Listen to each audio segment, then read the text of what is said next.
Hi, Gareth from GLH Property. Today I'm going to do an update on the Hong Kong market because a lot's changing here. It's becoming an area which is more interesting. I am an EA license holder and I do sell property and I do cover Discovery Bay and Southland Town. Can also cover mid-levels and other areas in town if you want. And yeah, please send me any listings that you want to put on the market. So without further ado, I'm just going to move on. So my main attraction to the Hong Kong market at the moment, we're at 7 to 8 year lows. This is 28 to 30% down over that period of time. This tells me there's opportunity coming and the government keeps pushing more taxes, more incentives to actually drive people into the market. The most important one for me was what happened last year, February 2024, where they dropped the additional stamp duties on the market, which enables more overseas buyers to come in, as well as non-permanent ID card holders.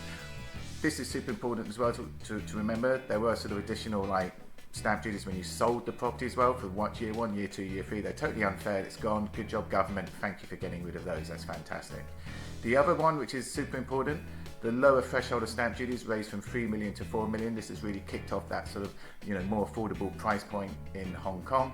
And we've seen a lot of renters turning to buy because they're saying, I really love this 1-bed flat and I'm going to buy that because I can now afford it and the stamp duty is a lot lower. In addition to that, you get a lot of first time buyers and they get pushed towards the market and they think, okay, great time to consider because the market is a buyer's market at the moment and it's a good time to be looking. So over this course of the year, you'll definitely see that sector continue to improve. Now, moving on from there, I look at what the experts have said in the market, and I've started this from 2025 at the beginning of the year. Commercial, retail, and industrial, those markets are trending down. They continue to go low, I reckon, because there's a lot of factors affecting that market at the moment. Me, I'm a residential salesperson, so I'm only really interested in the residential sector, which is what I'll push forward with. So at the beginning of the year, said 3 to 5% upside on the market. Well, where we sit now, the market is still plateaued, it's flat, and it's probably likely to go down a little bit more, maybe 1 or 2% between now and the end of the year. But that's no harm because you can never pick the timing on the bottom end of the market. So in part of my summary, let's look at some of the pointers which could bring in more interest into the market going over the next sort of year or two. In June, July, we're looking at an interest rate cut. Hopefully that happens. Donald Trump is pushing for that really hard at the moment, and that will filter back into Hong Kong with raised interest levels in property. Additionally to that, US dollar is a bit weaker at the moment, so that could just bring in funds from other parts of the world who've been considering buying or investing in Hong Kong, and that will just be a push factor to bring them in. The rental market is golden. It's the area of the market that seems to be performing very well. Rents could go up 3 to 5% per annum for the next year or two as a result of a slow sales market. So when sales are down, rents go up. It's just a symbiotic relationship. Other pointers to look at: primary market. The developers have something 108,000 units to clear through over the next 3 years. So of course they're going to be very competitively priced. This will put a little bit of pressure on secondary sales, which means that if you do want to sell, you're going to have to be competitive in the market and price to the market, which is super important.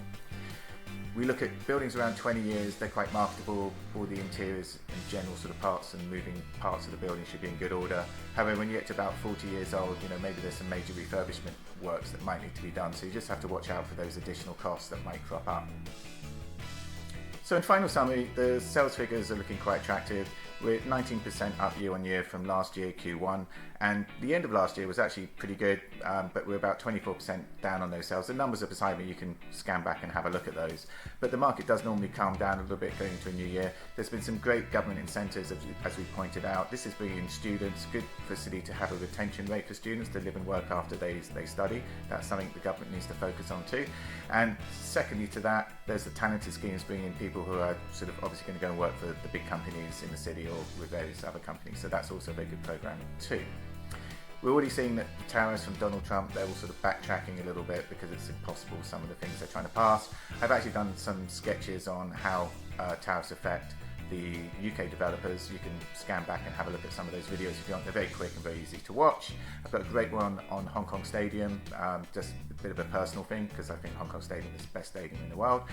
And lastly, look, I do cover a lot of listings in Discovery Bay at the moment. We've got a very active rental market here and the sales market is picking up too. But if you want to get a refurb, I can handle that. We're doing a beautiful job just around the corner, new kitchens, new bathrooms, everything's there. Here's my contact details. Please contact me, GLH Property, and I can tell you where I'm working and give you more detail from there. Thank you very much and goodbye.